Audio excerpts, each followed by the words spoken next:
하나님 말씀은 고린도전서 16장에서 보겠습니다.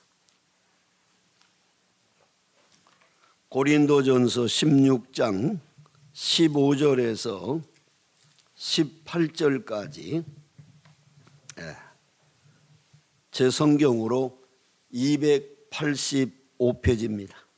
285쪽 고린도전서 16장 15절에서 18절까지 제가 말씀 봉독하겠습니다. 형제들아, 스데바나의 집은 곧 아가야의 첫 열매요 또 성도 섬기기로 작정한 줄을 너희가 아는지라. 내가 너희를 권하노니 이 같은 사람들과 또 함께 일하며 수고하는 모든 사람에게 순종하라.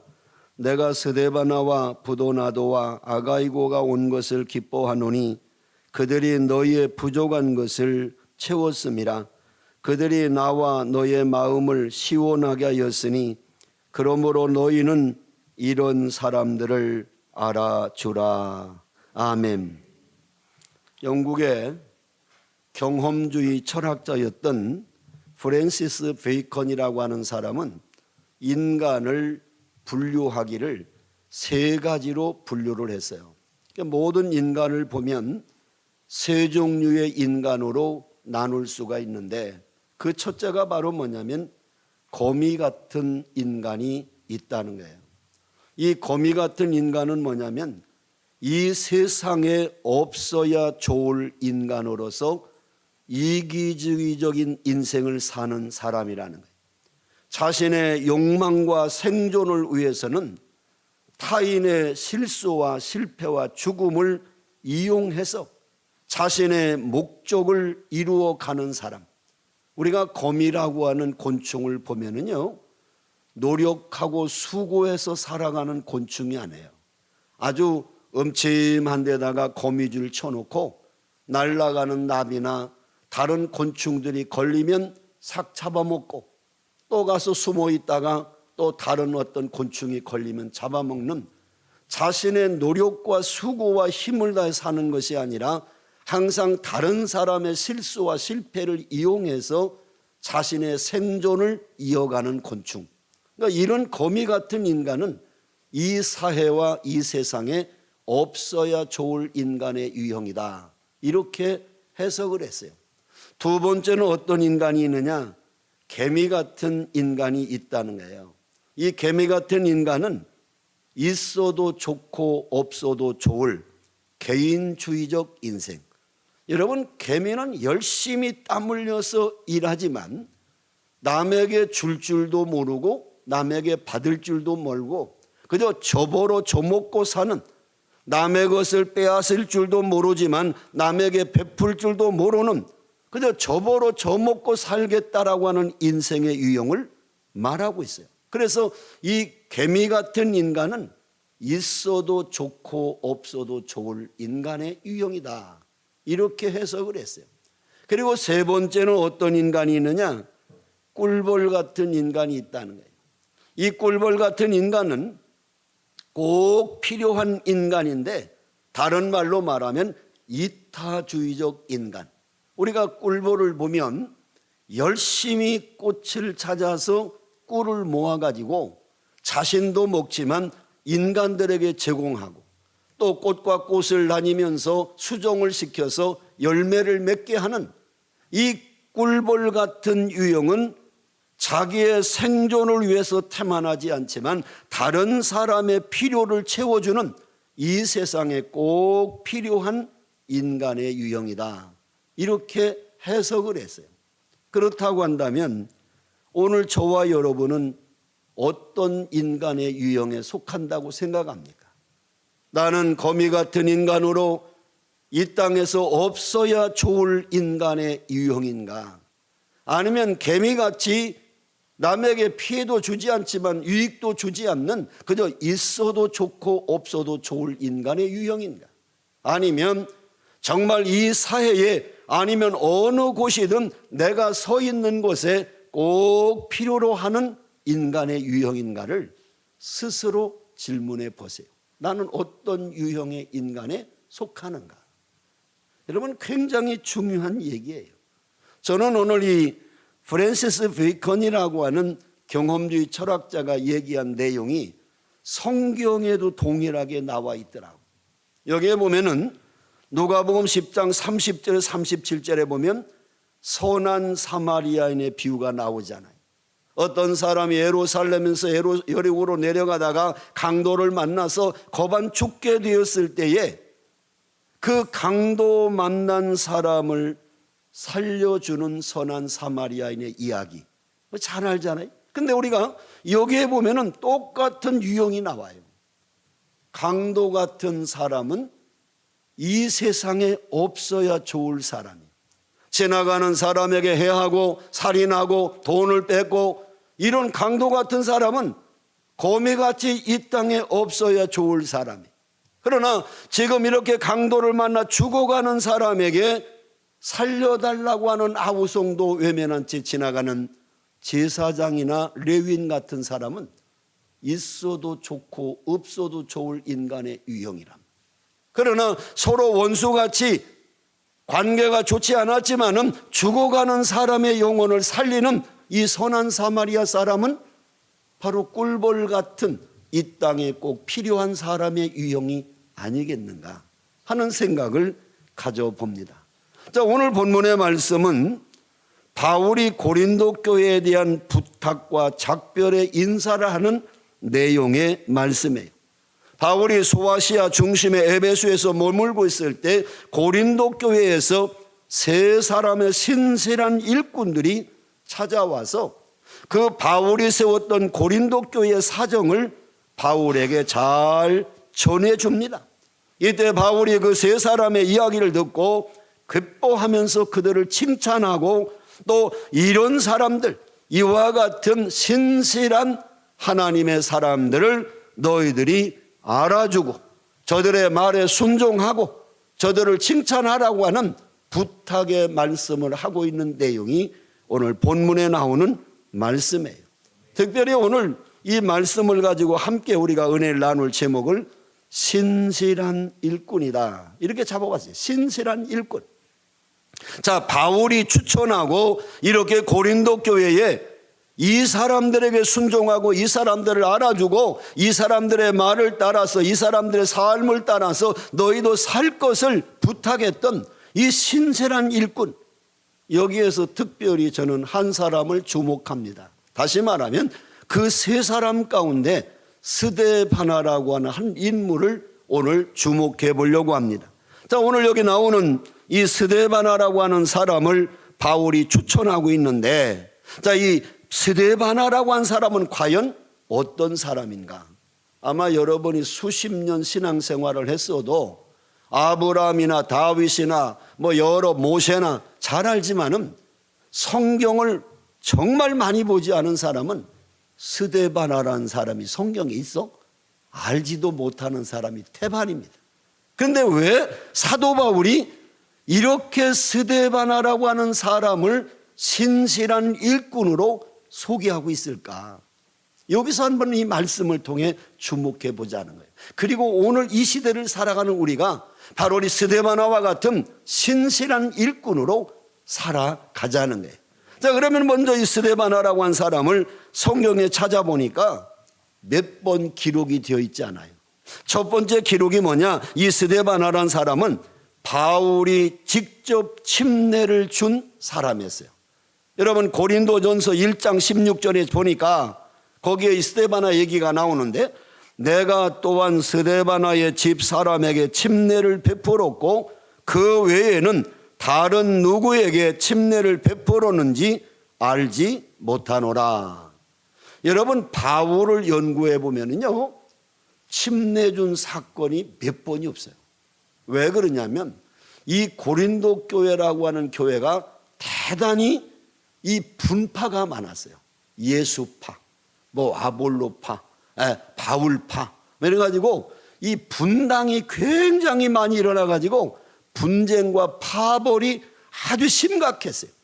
그래서 이 고린도 교회라고 하면은 얼마나 그 안에서 교회 안에 누구파 해가지고 자꾸 싸우다 보니까 이 바울이 자기가 침례를 준 사람은 저 사람은 바울에게 침례를 받았으니까 바울파다, 이런 분쟁과 파벌과 다툼이 심해서 바울의 연구를 해보면 침례 준 적이 몇 번 없어요.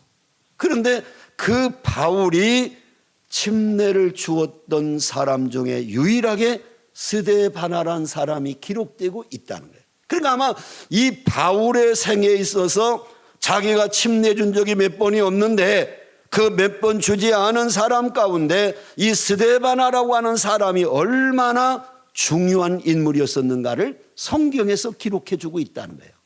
또 여기 보면은 두 번째 아가야라는 사람의 소개한 내용이 뭐냐, 이 스데바나라는 사람은 아가야라고 하는 지역에서 첫 번째 바울의 복음을 듣고 예수를 믿은 첫 열매라는 거예요. 오늘 성경 말씀 고린도 16장 15절에 보면 뭐라고 나옵니까? 형제들아, 스데바나의 집은 아가야의 첫 열매요라고 그랬어요. 이 아가야의 첫 열매란 말이냐면 아가야 지방에서 바로 복음을 전했을 때에 처음 그리스도를 영접한 신자, 그게 바로 스데바나라고 하는 사람이었다는 거예요. 여러분이 만약에 어느 지역에 가서 복음을 전할 때 여러분이 전하는 말씀을 듣고 예수를 처음 영접한 사람이 여러분이 있다면 그 사람 잃어버리겠어요? 내가 캄보디아 선교를 가서 베트남 선교를 가서 내가 그들에게 복음을 전했는데 그들이 내 말씀을 듣고 예수를 영접하고 믿었다, 그러면 그 사람 잊을 수가 없는 거예요. 왜? 내가 전해서 첫 번째 그 지역에서 예수 믿은 사람. 그러니까 이 스데바나라고 하는 사람은 바울에게서는 잊을 수 없는 그런 훌륭한 하나님의 사람임을 성경이 짤막하게 기록되어 있지만 소개해주고 있어요. 자, 그렇다고 하면 오늘 사도 바울이 이렇게 자기의 생애의 삶을 살면서 수많은 사람을 겪어왔지만 오늘 고린도 교회에 왜 스데바나를 추천하면서 이런 사람의 말을 순종하고 이런 사람의 삶을 칭찬해 주라고 인정해 주라고 신실한 일꾼으로 소개하고 있을까? 스데바나가 어떤 사람이었기에 그렇게 중요한 인물로 신실한 일꾼으로 가르치고 있을까? 그 말씀을 찾아보려고요. 자, 먼저 첫 번째로 이 스데바나라고 하는 사람은 어떤 사람이었는가? 여기 보니까 신실한 일꾼인 스데바나는 섬기는 사람이었다는 거예요. 따라합시다. 신실한 일꾼은 섬기는 사람이다. 자, 오늘 본문인 고린도전서 16장 15절을 보세요. 거기 보면 자 16절 이 같은 거기 15절입니다. 15절 죄송합니다. 15절 거기 보면 형제들아 스데바나의 집은 곧 아가의 첫 열매요. 그 다음에 보면 또 성도 섬기기로 작정한 줄을 너희가 아는지라. 그러니까 이 스데바나라고 하는 사람의 삶을 보면은 늘 교회 안에서나 밖에서나 주의 종들이나 늘 섬길 줄 아는 삶을 살았던 사람이라는 거예요. 그러니까 바울의 기억 속에 스데바나 하면 스데바나라고 하는 사람은 늘 사람들을 섬기는 사람이었다 그러면 가난한 사람들을 구제하고 병든 사람들을 위로하고 헌신하면서 사도들을 잘 섬겼던 하나님의 말씀을 대언하는 주의 사자들에게 늘 순종하는 그런 삶을 살았던 사람이 스데바나라고 하는 거예요. 여러분 성경에 보면은 예수님의 12 제자들이 서로 자리 다툼을 하는 것을 마가복음 10장에 기록되어 있어요. 예수님의 제자들이 예수님이 왕이 되시면 누가 예수님 좌우편에 설 거냐 이래가지고 서로 그 예수님의 좌우편에 서겠다라고 하는 이 자리 다툼에 아주 싸우는 이야기가 나와요. 그때 예수님께서 그 다투는 제자들에게 하신 말씀이 뭡니까? 누구든지 크고자 하는 자는 섬기는 자가 되고 으뜸이 되고자 하는 자는 모든 사람의 종이 되어야 하리라. 그러면서 결론의 말씀을 뭐라고 말씀하냐면 마가복음 10장 45절에 보니까 인자에 온 것은 섬김을 받으려 함이 아니라 도리어 섬기려 하고 자기 목숨을 많은 사람의 대속물로 주려 함이라. 내가 이 세상에 온 것은 섬김을 받으러 온 게 아니다. 섬기려 왔다. 나의 생명까지도 너희들의 대속물로 죄를 대신해서 하나님께 드려진 제물로 드려지기 위해서 내가 왔다. 여러분, 우리 그리스도인들이 진정한 신실한 일꾼이라면 섬길 줄 아는 삶이 되어야 돼요. 그럼 예수님이 말씀만 하셨습니까? 우리가 잘 아는 요한복음 13장 14절 15절에 보면 예수님이 제자들과 마지막 이제 성찬식을 마지막 성만찬을 하실 때에 죽음을 앞에 놓고 십자가를 앞에 놓고 제자들과 마지막 다락방에서 만찬을 하실 때에 갑자기 일어나셔서 허리에 수건을 동이시고 대야에 물을 떠다가 제자들의 발을 닦는 세족식을 행하시는 이야기가 기록되어 있어요. 그러니까 제자들이 아니 선생님이 발을 우리가 닦아야지 어떻게 선생님이 제자들의 발을 닦습니까? 그때에 예수님이 다 한 사람 한 사람 닦으면서 베드로가 처음에 거절하니까 내가 너의 발을 닦게 하지 아니하면 너와 내가 아무 상관이 없다. 깜짝 놀라서 베드로가 예수님 그러면 나의 발만 아니라 온 몸도 목욕시켜 주십시오.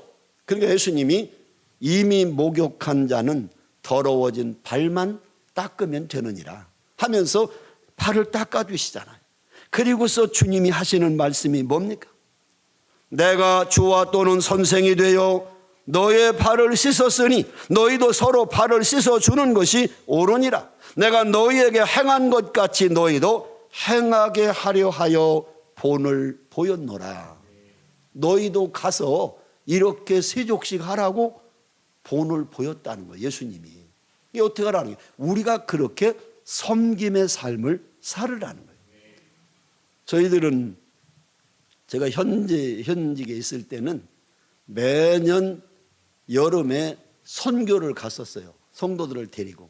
그래서 제가 45명의 선교사들을 20년간 지원해 줬거든요. 1년에 선교비 지원만 1억이 갔어요. 그리고 그 외에 교회를 지어준 지역만 7개 교회를 지었어요. 아프리카부터 해서 동남아시아까지 7개 교회를 지어줬고 여름 되면 20명, 30명 우리 교인들을 선발해서 현지에 가가지고 열흘씩, 일주일씩 선교를 해왔어요. 또 제가 선교에 굉장히 관심이 많아서 해외에는 선교사들 훈련도 많이 해줬어요. 저 베트남에 가서 아시아권에 있는 선교사들 한 200명을 옛날 그 이동원 목사님 때 같이 가서 거기서 한 주간 동안 말씀 전해주고 섬겨줬고 또 터키에 가서 그 터키 지역에 있는 우리 침례교 선교사들 한 50명 부부를 호텔에다 모셔놓고 한 주간 먹이고 재우고 그리고 강의해주고 또 스리랑카에 가서 서남아시아 선교사 부부 가족들 60명을 데려다가 호텔에서 또 먹이고 재우고 해주고 일본에 가서 몽골과 일본 선교사들 데려다가 후쿠오카에서 계속 한 주간 동안 먹이고 재우고 그들을 또 강의해주고 그리고 저 유럽에서도 와달라고 하도 연락이 와서 슬로베니아 가서 120명의 유럽에 있는 선교사 부부들 데려다가 슬로베니아 호텔에서 그들을 한 주간 먹이고 재우고 미국의 목사님들과 함께 강의해주고 이렇게 선교사들 훈련도 현장에 가서 이제 선교지도 가서 우리 성도들과 같이 가 섬기고 또 선교사 후원도 45명을 그렇게 지원해주고 또 어떤 지역은 차가 없다고 해서 7천만 원을 보내서 차를 또 만들어주고 어떤 데 가서는 또 뭘 지워주고 이런 일을 참 많이 했어요. 그런데 한 번은 태국에 가서 선교를 하는데 이 뿌라야라고 하는 이 뿌라야족이라고 하는 그 족속들인데 해발 2000m에서 살아요. 맨발 벗고 살아요. 그러니까 거의 옥수수 농사 짓는 것이 유일한 농사예요.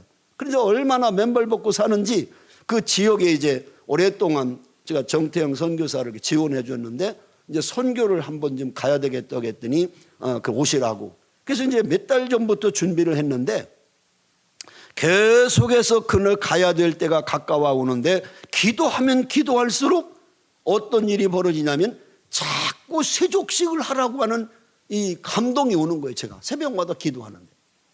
그래서 내가 전화를 해봤어요. 전화도 안 돼요. 거기서 치앙마이로 내려와야 돼. 치앙마이에서도 한 8시간을 가야 돼. 그만큼 산 꼭대기에 있는 부족이에요. 뿌라이 부족이라고. 그래서 물어보니까 목사님 못 한다는 거예요. 세족식을. 왜냐하면 여기는 빗물 받아 먹고 산대요. 물이 없대요. 산 꼭대기라 샘이 없어서 빗물을 받아가지고 사는 부족이래. 그러니까 세족식을 어떻게 하냐는 거 못 한다는 거예요. 그러면서 목사님 불가능합니다. 이 사람들은요 다 빗물 받아서 겨우 먹어서 물도 부족하기 때문에 발 세족식 한다는 건 뭐 상상도 못 한다는 거예요. 그래 근데 계속 기도하면 세족식 하라고 성령이 자꾸 감동을 주는 거예요. 그래서 또 저는 몇 번을 전화했어요. 그때는 한 번은 전화가 왔어요. 8시간을 내려와서 치앙마이에 뭘 사러 왔는데 전화를 한 거예요. 저한테 치앙마이에서 전화 소통이 거기서밖에 안 되니까. 그래서 전화 왔는데 목사님 가능하다는 게 어떻게 가능하냐?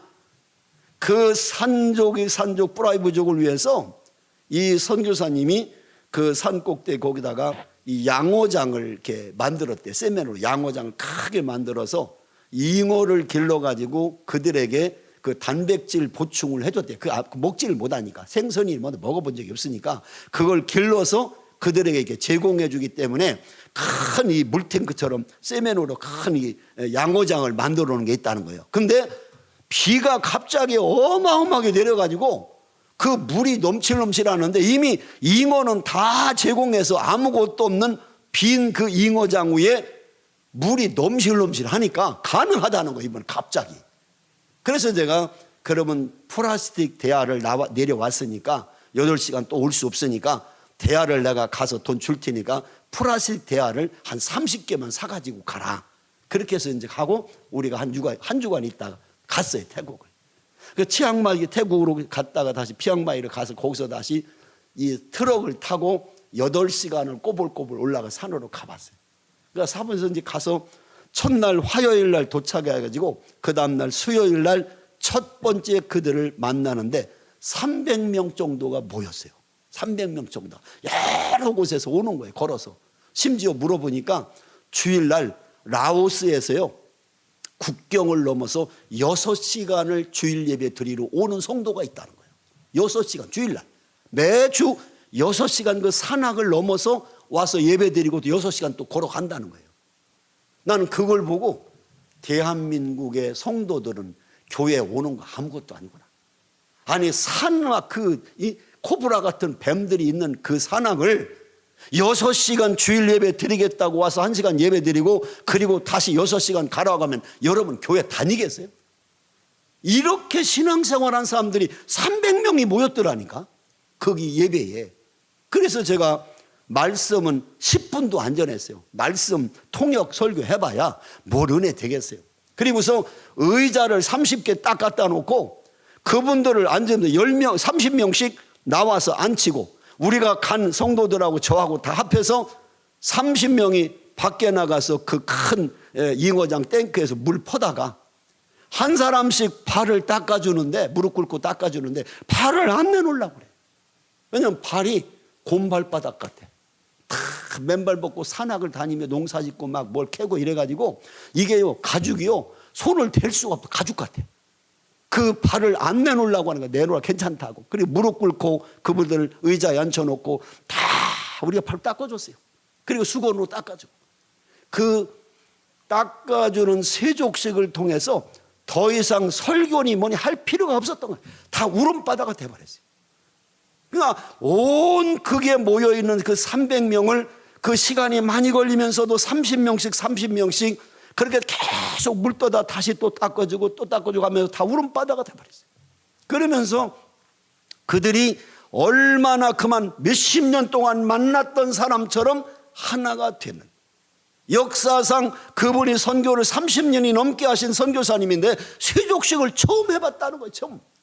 목사님이 세족식 하겠다고 연락 왔을 때 불가능합니다, 안 됩니다라고 자기는 모든 지금까지 해본 적이 없기 때문에 거절했는데, 하나님이 기적같이 이렇게 잉어장에 물을 채워가지고 그걸 하실 수 있도록 역사하신 하나님. 그러니까 첫날부터 막 역사가 일어나는 거예요. 그 다음날부터 그들 모아다가 우리 의료팀은 그들의 그 치료를 못 받으니까 치료해주고, 또 우리 미용팀은 그들의 머리 가서 막 탁 깎아주고 막 고대해주고 대주고, 또 우리 학생 청년들 팀은 아이들 모아다 놓고 막 수백 명씩 모아놓고 그 여름 성경학교 해주고, 팀이 세 팀 나눠가지고요 그 지역을 다니면서 엄청나게 사역을 해줬어요. 그래가 그 6시간 온다는 얘기를 듣고 그것에 어떻게 교회를 세웠으면 좋겠다는 거예요. 그 국경 지역에, 라오스와 태국 국경 지역에 그분이 3시간만 오면 될 수 있는 곳에 세웠으면 좋겠다고 교회를 세워준 거예요. 돈 다 보내가지고. 여러분, 우리가 중요한 것은 뭐냐면 우리가 삶을 산다는, 신앙생활하는 게 뭐예요? 섬기는 거예요. 섬기는 거. 섬기지 않는 신앙은 이기적이죠. 뭔가 내가 도움을 필요로 하는 사람이 있으면 그것이 뭐가 되든 간에 저 사람을 내가 섬겨야 되겠다라고 하는 것이 우리의 신앙에서 가장 중요한 것 아닙니까? 그럼 어떻게 섬기냐? 겸손히 섬겨야 돼요. 겸손히. 제가 보니까 겸손할 수 있는 사람은 딱 하나예요. 하나님의 은혜를 아는 사람은 겸손합니다. 나의 나 된 것이 하나님의 은혜로 된 것이니 내게 주신 이 모든 은혜가 헛되지 아니하여 내가 모든 사도보다 더 많이 수고하였으나 내가 한 것이 아니요 오직 나와 함께 하신 하나님의 은혜로라고 고린도전서 15장 10절에 사도 바울이 고백한 것처럼, 내가 이렇게 위대한 사람이 된 것은, 내가 이렇게 모든 사람 앞에 뛰어난 것은 하나님의 전적인 은혜라고 하는 사실을 깨닫는 사람은 늘 섬깁니다. 그래서 은혜 받은 사람에 나타나는 징조는 3가지. 첫째는 겸손하다는 거예요. 뭐든지 해도 내가 겸손하다. 두 번째는 뭐냐? 모든 일에 감사하다는 거예요. 행하는 모든 일, 이게 다 주님의 도우심입니다. 하나님의 은혜입니다. 늘 감사한다는 거예요. 그리고 뭐냐? 말없이 충성한다는 거예요. 내게 이 구원받은 은혜, 오늘 여기까지 에베네셀의 하나님 그 은혜, 임마누엘로 함께 하신 하나님, 나의 미래에도 여호와 이레로 준비해 주실 하나님을 생각하니까 내가 어떻게 하면 주님의 은혜에 보답할까 충성하게 되고, 자기가 아무리 섬기고 헌신해도 자랑할 수 없어. 왜? 이게 다 하나님의 은혜니까 겸손하고 감사하고. 제가 보니까요, 교회에서 교만한 사람들이 있어요. 그 교만한 사람들 중에 그 사람들이 겸손하면 교회가 부흥되는 그런 교만한 사람이 있어. 어떤 사람이 교만하냐? 되게 첫째가 뭐냐면 개척 멤버. 교회를 처음 개척했을 때부터 있었던 사람은 되게 교만하기가 쉬워요. 누가 와서 3년, 4년밖에 안 된 분들이 와 열심히 충성하면, 아니 집사님 우리 교회 온 지 몇 년 됐어? 3년 됐는데 나는 이 교회 개척 멤버요, 설치지 말어. 이렇게 나오면 그 교회 붕안됩니다. 개척 멤버가 정말 온 지 얼마 안 된 분들이 열심히 충성하고 헌신하고 섬기면, 아니 저분은 온 지 몇 년도 안 됐는데 저렇게 충성하는데 나는 개척 멤버로서 얼마나 더 많이 충성해야 되는가, 이렇게 도전을 받아야지. 충성하는 사람에게 당신 여기 설쳐, 내가 여기 개척 멤버요, 이렇게 나오면, 머리 들면, 교만하면 절대 교회 붕 안 됩니다. 두 번째는 어떤 사람이 겸손해야 되느냐? 헌금 제일 많이 하는 사람. 우리 교회에서 나만큼 헌금한 사람이 있어? 나와봐. 이러면서 머리 들기 시작하면 교회 붕 안 됩니다. 아니 헌금 많이 하면 자기 돈 갖고 하는 거예요? 태어날 때 돈 갖고 왔어? 하나님이 건강 주시고 직장 주시고 일터에서 열매를 맺게 하시니까 많은 돈을 버는 거지. 이게 모두 하나님의 은혜지. 그러면 감사해야지. 뭘 거기서 내가 헌금 많이 드리는데, 아니 자기 돈 갖고 드리냐고. 하나 오늘 생명 걷어가면 그거 자기 거예요?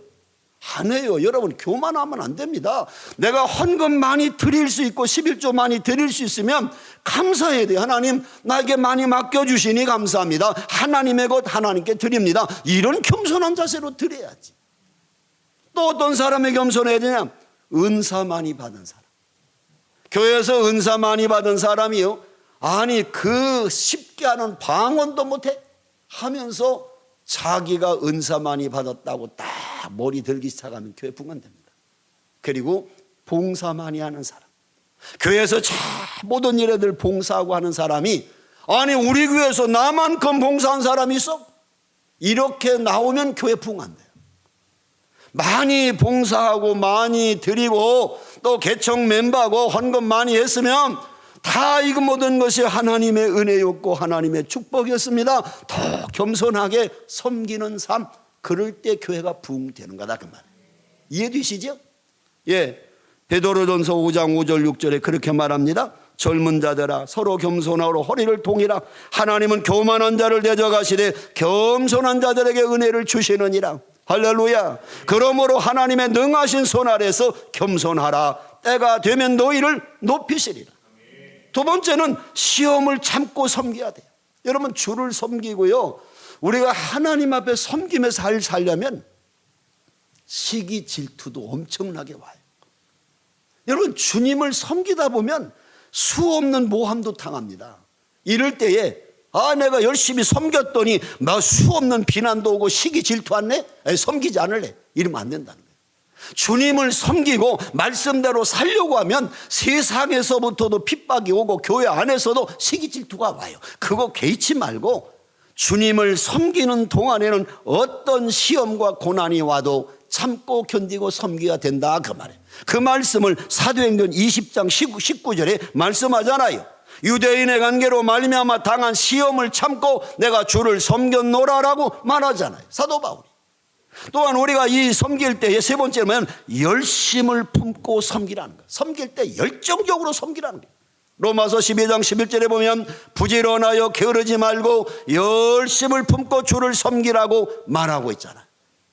적당히 하지 말고 어차피 섬길 거면 열정을 다해서 주님을 섬기는 삶을 살으라는 거예요. 왜? 고린도전서 15장 58절에 보면 사도 바울이 이렇게 말하잖아요. 그러므로 내 사랑하는 형제들아, 견실하며 흔들리지 말고 항상 주의 일에 더욱 힘쓰는 자들이 되라. 이는 너의 수고가 주 안에서 헛되지 않은 줄을 알미라.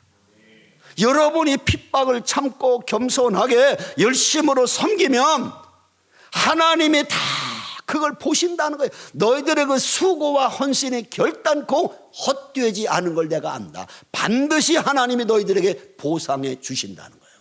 그렇기 때문에 섬길 때 겸손으로 섬기고 시험과 고난이 와도 그걸 참고 섬기고 부지런하여 열심으로 섬기는 성도들이 되시기를 주의 이름으로 축원합니다. 두 번째로 신실한 일꾼인 스데반은 어떤 사람이냐? 부족함을 채워주는 사람이라고 성경이 말하고 있어요. 17절 말씀을 봅니다. 오늘 본문. 자, 내가 스데바나와 부도나도와 아가이고에 온 것을 기뻐하노니 다 같이 그들이 너희의 부족한 것을 채웠음이라 그랬어요. 부족한 걸 채워주는 삶, 그게 바로 이 스데바나 그 다음에 신실한 일꾼인 그 사람의 삶의 모습이었다는 거예요. 여러분, 사람들은 남의 부족함과 약점을 보면 어떻게 합니까? 비난하고 욕설합니다. 아니 왜 그것도 못해? 왜 저 사람은 저렇게 부족해? 비난해요, 세상 사람들. 그러나 신실한 믿음의 사람들은 어떤 사람이냐? 그런 부족함을 보면은 저 집사님이 저게 부족하구나, 내가 저걸 위해서 채워주라고 나에게 보여주시는구나. 만약 목사님도 완벽할 수 없잖아요, 인간이기 때문에. 그러면 목사님의 부족한 부분이 보이면 왜 우리 목사님 저걸 못해? 이러지 말고 목사님의 저 부족함을 나로 인해서 보여주셔서 채우라고 하시는구나. 부족함을 채워주는 삶, 이게 바로 그리스도인의 삶의 모습이라는 거예요. 여러분, 부부가 뭐예요? 하나님이 아담을 지으시고 하와를 지으신 다음에 하시는 말이 뭐예요? 돕는 배필로 지으셨다고 해요. 돕는 배필. 그러니까 아담의 부족함을 보고 왜 당신은 그것도 못해? 다른 사람은 이렇게 잘하는데 이렇게 하면 안 된다는 거예요. 부족함이 남편이 보이면 저 부족함을 채우라고 나를 저 남자와 결혼하라고 했구나. 아내가 뭐가 부족하면 아내 저 부족함을 내가 채우라고 나를 저 아내와 만나게 하셨구나. 서로 부족함을 채워줌으로 완벽함을 만들어 가는 것이 부부 생활이라 그 말이에요. 교회도 마찬가지예요. 서로가 성도들이 봐서 부족한 것을 보면 그걸 채워주는 삶을 사는 것이 그리스도인의 삶이라는 거예요. 여러분, 대통령실에 가면 뭐가 있어요? 대통령 비서실이 있어요. 대통령이 한 나라를 이끌어갈 때 모든 분야의 대통령이 잘할 수 없잖아요. 안보 분야든 경제 분야든 사회 분야든 모든 분야, 나라를 이끌어가는 다양한 분야의 전문적인 비서들을 다 채용하잖아요. 그래서 대통령을 보조해서 나라를 잘 다스릴 수 있도록 조언해 주잖아. 그 비서들이. 똑같은 거예요. 교회 안에도 목사님이 이 교회를 이끌어 가도록 하나님이 기름 부어 세워 주셨으면 그 목사님의 부족한 것을 여러분이 부분 채워줌으로 해서 이 교회, 주의 몸된 교회가 건강한 교회로, 부족함이 없는 교회로 만들어져 간다 그 말이에요. 자, 그렇다라고 하면 오늘 성경에 보면은 어떻게 말씀합니까? 어떻게 부족한지, 어떤 걸 채우냐? 기도로 부족함을 채워줘야 돼요. 로마서 15장 30절에 보면 형제들아, 내가 우리 주 예수 그리스도와 성령의 사랑으로 말미암아 너희를 권하노니 너의 기도에 나와 함께 같이 하여 나를 위하여 함께 빌어라. 다시 말하면 사도 바울과 같은 능력의 사람도 나를 위해서 기도해 달라고 기도를 부탁하는 이야기가 기록하고 있잖아요. 바울 같은 사람도 나를 위해서 기도해 달라고. 여러분, 성경에 보면 출애굽기 17장 8절부터 16절에 보면 이 모세가 이끌고 가는 이스라엘 백성이 광야에서 아말렉 족속과 전쟁하는 이야기가 기록되고 있어요. 이 아말렉이 출애굽에서 가나안 땅을 향해 가는 이스라엘 민족, 무슨 군대 조직도 없고 지금 출애굽에서 그 광야를 지나가는 지치고 힘든 이스라엘 백성을 이 광야에서 아주 훈련된 이 족속인 아말렉 족속이 공격해 왔잖아요. 이때 모세가 어떻게 했어요? 여호수아를 불러서 너는 청년들을 모아가지고 아말렉과 나와 싸워라. 나는 산에 올라가 기도하리라. 그래서 아론과 훌을 데리고 산으로 올라가서 기도하는 부대, 모세와 아론과 훌, 현장에서 이 아말렉과 싸우는 여호수아와 청년들의 부대, 그러니까 두 부대가 있는 거예요. 싸우는 부대, 그리고 산에 가서 기도하는 부대. 이스라엘의 두 부대가 있는데 문제는 뭐냐?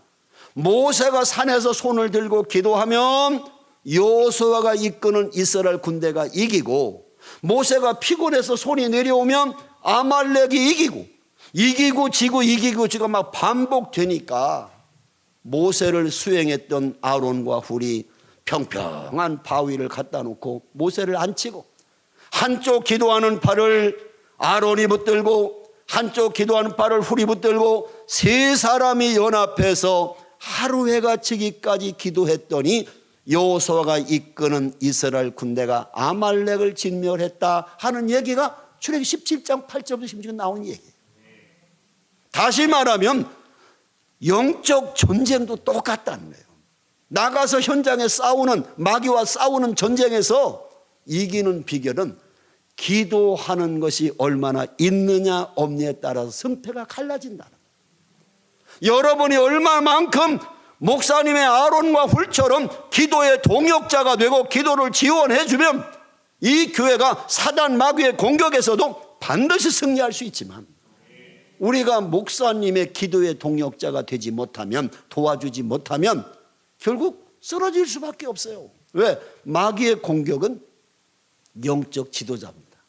교회를 무너뜨리는 건, 목사를 거꾸로 틀리면 쉽게 무너져 버리니까 마귀의 공격의 1순위는 목회자들이에요. 그래서 목회자를 계속 쓰러뜨리는 거예요. 여러분이 계속 기도로 부족함을 지원해 주시고 채우시는 성도들이 되기를 주의 이름으로 축원합니다. 두 번째는 뭐냐? 몸으로 부족을 채워줘야 돼. 몸으로 부족함을. 로마서 16장 3절 4절에 보면 우리가 잘 아는 브리스가와 아굴라 부부 집사가 사도 바울과 함께 동역할 때 자기의 몸을 직접 들여서 섬기는 이야기가 기록되고 있어요. 자, 거기 보면은 너희는 그리스도 예수 안에서 나의 동역자들인 브리스가와 아굴라에게 문안하라. 그들은 내 목숨을 위하여 자기들의 생명까지 내놓았나니 나뿐만 아니라 이방인의 모든 교회도 그들에게 감사하느니라 그랬어요. 이게 무슨 얘기입니까? 브리스가와 아굴라 목사님, 이 부부는요, 집사 부부는 바울과 함께 선교 사역을 같이 하면서 자기들의 생명까지도 바울에게 내놓았다는 거예요. 바울 목사님의 일하는 일에 내가 생명까지 내놓겠습니다 하고 몸을 들여서 바울의 부족함을 채워줬다는 거예요. 나는 이 말씀을 읽을 때마다 내 목회 수십 년 동안 나와 함께 주의 일을 하겠다고 목숨 내놓겠다고 하는 성도를 본 적이 없어요. 나는 이 사도 바울이 이렇게 위대한 사역을 감당할 수 있었던 것은 생명까지 내놓고 바울의 부족함을 채워줬던 훌륭한 성도들이 있었다는 거예요. 성도들이 훌륭하지 않으면 목사도 훌륭할 수가 없어요. 왜? 그 목회자를 훌륭하게 만드는 건 성도들이 만드는 거예요. 기도해주고 목사님을 적극적으로 지원해주고 몸으로 동역해주고 함께 전도하고 이렇게 할 때 위대한 목회자가 나오는 거지 혼자서 되는 게 없습니다. 그 때문에 갈라디아 4장 15절에 보면 갈라디아 교인들은요 이 바울 목사님에서 눈까지 내놨다는 거. 거기 보면 내가 너희에게 증언하노니 너희가 할 수만 있었더라면 너희의 눈이라도 빼어 나에게 주었으리라. 바울이 안질에서 눈이 안 좋았거든. 눈이 안 좋았어요. 그러니까 이 갈라디아 교인들이 할 수만 있다면 우리 눈을 빼서라도 내가 바울 목사님 주고 싶다고 할 만큼 자기들의 몸을 들여서 바울을 섬겼다는 거예요. 부족함을 채워줬다는 거예요. 그래서 바울이 위대한 사역을 감당할 수 있었다는 거예요. 그 다음에 세 번째는 뭐냐? 물질로 부족함을 채워줘야 돼요. 로마서 16장 1절 2절에 보면은 베베라고 하는 집사님이 나오는데 이 로마서는 내가 겐그리아 교회의 일꾼으로 있는 우리 자매 베베를 너에게 추천하노니 이는 그가 여러 사람과 나의 보호자가 되었음이라. 이게 무슨 말인 줄 아세요? 겐그리아 교회의 여자 집사인 베베라고 하는 여인은 바울이 목회하고 복음 전하는 일에 물질적으로 적극적으로 지원해 줬다는 거예요. 바울이 먹고 지내면서 말씀을 전할 수 있도록 그들의 생활을 전적으로 책임져 준 여인이 베베라고 하는 여자 집사였다라고 성경이 기록하고 있어요. 그러니까 어떤 사람은 물질로 바울을 도와주고 또 어떤 성도들은 자기 몸으로 직접 도와주고 어떤 성도들은 기도로 지원해주고 이렇게 많은 사람들이 바울의 부족함을 채워주니까 바울이 세계 선교 역사의 문을 열 만큼 위대한 사역이 가능했다는 거예요. 혼자서 되는 게 아닙니다. 나는 여러분들이 이 시대에 우리 사랑의 교회에 같은 동역자가 돼서 내가 기도로 지원하고 몸으로 지원하고 아니면 내가 물질로 지원해서 우리 교회 성도들이 서로 부족한 걸 보면 내가 저분을 이렇게 도와야 되겠구나. 기도로 지원하고 물질로 지원하고 할 수 있으면 내가 섬길 수 있고 내가 부족한 걸 채울 수 있는 것을 가능하게 하라 그 말이에요. 여러분 우리가 잘 아는 고린도 3장 6절부터 9절에 보면 동역자라고 하는 말이 기록되고 있어요. 거기에 보면 바울은 심었고 아볼로는 물을 주었으되 자라나게 하신 이는 하나님이시니 자기의 일한 대로 하나님께 상을 받으리라 그랬어요. 여기에 무슨 얘기예요? 사도 바울은 심는 사역, 복음을 전하는 일을 했고 아볼로라고 하는 사람은 그 바울이 전한 사람들, 예수 믿는 사람들을 잘 교육하고 양육해서 성장하게 만들었다는 거예요. 그러니까 바울은 심는 사역을 했고 아볼로는 그들이 잘 믿음으로 자라나도록 자라나는 사역을 했다는 거예요. 그런데 생각해 보세요. 심는 사역과 물 주는 사역이 경쟁 관계입니까? 협력 관계입니까? 협력 관계잖아요. 심는 사역과 물 주는 사역을 서로 싸울 일이 있어요? 네가 잘하냐 내가 경쟁할 게 뭐 있어요. 어떤 사람은 심고 어떤 사람은 물 주고 자라나게 하시는 하나님이 자라나게 하시니까 심는 사역이나 물 주는 사역은 경쟁 관계가 아니라 서로 협력 관계라는 거예요. 그러니까 우리 모든 성도는 은사가 다 달라. 그 다르지만 서로 경쟁하는 게 아니라 예수 그리스도라고 하는 그 주님의 초점 앞에 모든 사람이 하나 되는 연합하는 협력해서 동역하는 일이 교회 전체라는 거예요. 믿습니까? 제가 시간이 갔지만 하나 얘기할게요. 이솝이 쓴 그 이야기 가운데 우화지요. 이솝의 우화. 우화라는 말은 아이들을 위해서 교훈을 위해서 만들어낸 이야기를 우화라고 그래요. 우화. 근데 이솝 우화가 얼마나 유명합니까? 특별히 막 도끼와 거북이 경쟁하는 거 책에도 나와. 예, 이렇게 이솝 우화가 유명한데 그 이솝 우화 가운데 5 손가락이 자랑하는 대회가 있어요. 예, 거기 보면 엄지가 딱 일어나 자랑하는 거예요. 야, 5 손가락 중에 내가 최고다. 왜? 항상 사람이 1등하면 딱 이거 들고 내가 제일이다, 내가 1등이다 이러지. 새끼손 들고 내가 1등이다 이러냐? 내가 제일이다. 엄지가 지가 제일 잘났다는 거예요.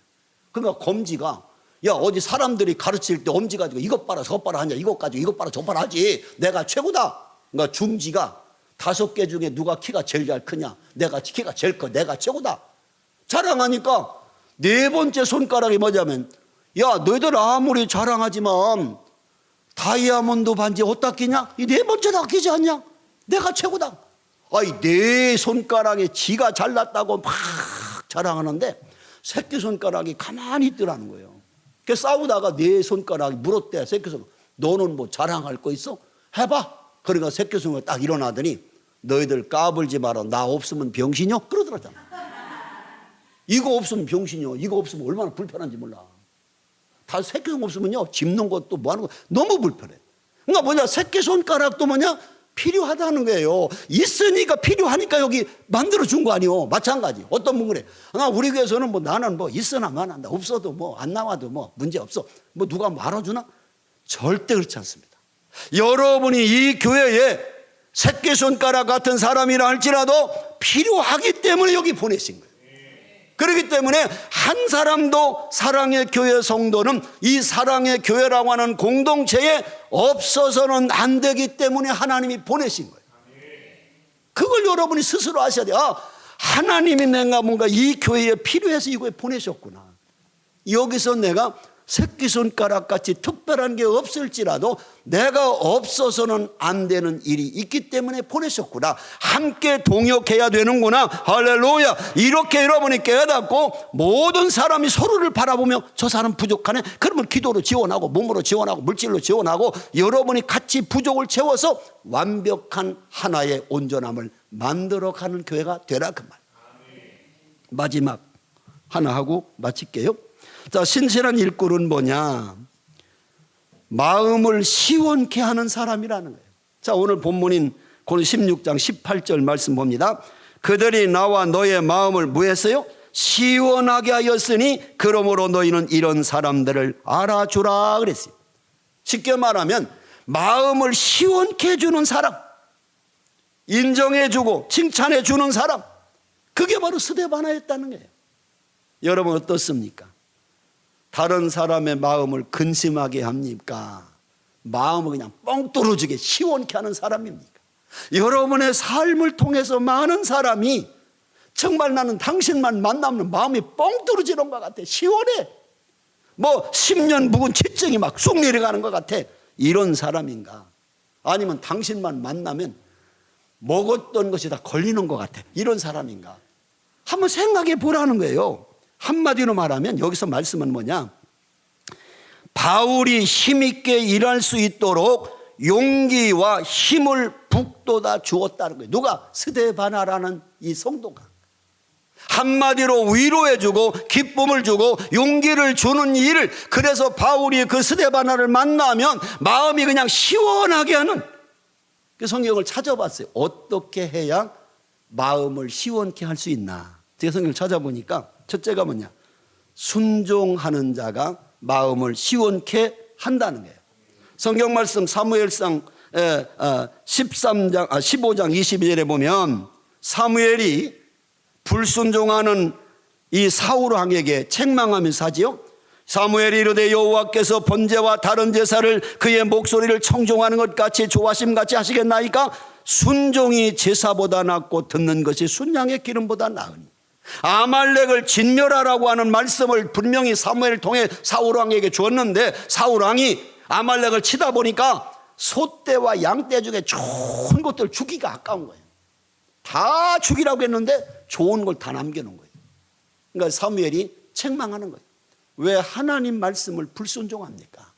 하나님이 다 진멸하라고 했지 않습니까?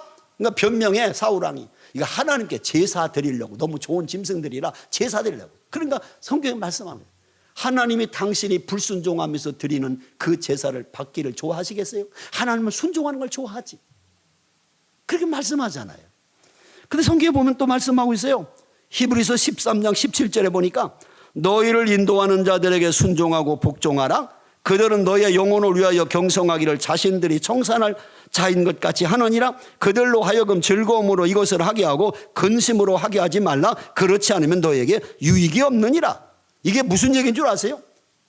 교회를 이끌어가는 영적 지도자인 목사님들에게 순종하라고 하는 말씀을 하는 거예요. 이 말을 해석하면 고려 13, 17절 내가 다시 쉽게 해석할게요. 너희를 인도하는 목사에게 순종하고 복종하라. 목사는 너희의 영혼을 위해서 경성하기를 자신들이 회개할 자인 것 같이 하느니라. 목사로 하여금 즐거움으로 목회를 하게 하고 근심으로 하게 하지 말라. 그렇지 않으면 너희에게 유익이 없느니라. 목사님이 즐겁게 목회하도록 도와줘라. 왜? 목사님이 당신 때문에 근심하게 되면 당신에게 하나님이 주시는 유익과 축복이 없다는 거예요. 그걸 여기서 말씀해. 내가 얘기하는 게 성경이 얘기하는 거예요. 저는 존 비비어 목사님이 유명하신 분이거든요.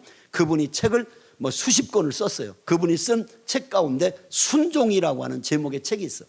존 비비어 목사님이 쓴 순종. 그 책에 읽어보면 결론이 뭐냐? 99%의 순종은 불순종이라는 얘기예요. 내가 100가지 중에 99가지를 순종하고 한 가지를 하나님께 불순종하면 그건 불순종이라는 거예요. 여러분은 어떻게 생각합니까? 내가 그래도 한 30%, 50% 순종하는데 불순종이라는 거예요. 하나님은 온전한 순종을 사울에게 원하신 거예요. 또한 우리가 이 성경에 보면, 우리가 삶에 보면 이 바람이라는 표현이 있잖아요. 근데 우리나라 사람들은 바람을 별로 좋은 데 쓰질 않아요. 외국과 달리. 그래서 대개 보면 우리나라 쓰는 그 바람이라는 용어를 어떨 때 쓰는가를 찾아보니까 누구와 약속했을 때 그 약속한 사람이 안 나왔어. 그럼 나오면서 뭐라고 그래? 뭐 맞았다고 그래?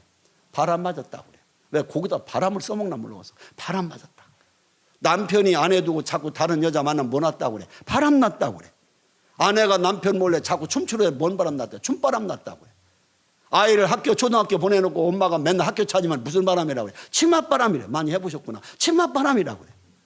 그러니까 모든 것이 이 바람이라고 하는 것을 안 좋은 데 주로 사용했어요.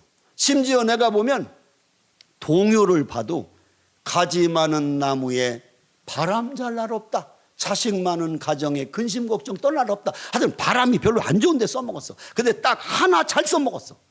신바람. 신바람. 여러분, 신바람 나는 삶을 살게 해주세요. 목사님이 목회할 때도 신바람 나게 하고, 성도들이 신앙생활할 때 신바람 나게 하고, 늘 칭찬해주고 격려해주고 위로해주고 용기를 북돋아줘서 많은 사람에게 마음을 시원케 해주는, 순종을 통해서 많은 사람을 기쁘게 해주는, 마음이 뻥 뚫어지게 하는 그런 삶을 살으라 그 말. 두 번째는 어떻게 해야 시원케 해주는가를 찾아보니까 충성하는 자가 마음을 시원케 해준대요. 잠언 25장 13절에 보니까 이렇게 기록됐어요. 충성된 사자는 그를 보낸 이에게 마치 추수하는 날 얼음 냉수 같아서 능히 그 주인의 마음을 시원하게 하느니라. 더위에 추수할 때 땀을 막 흘리는데 누가 막 얼음 냉수 하나 딱 갖다 먹일 때 그냥 그 시원한 얼음 냉수 딱 마시면 얼마나 시원합니까? 충성된 사람은 바로 그와 같이 자기를 보낸 파송한 사람에게 마음, 하나님의 마음을 그냥 시원케 한다는 게 충성할 때. 고린도전서 4장 1절 2절에 사람이 마땅히 우리를 그리스도의 일꾼이요 하나님의 비밀을 맡은 자로 여길지어다. 그리고 맡은 자에게 구할 것은 충성이니라고 말씀하잖아요.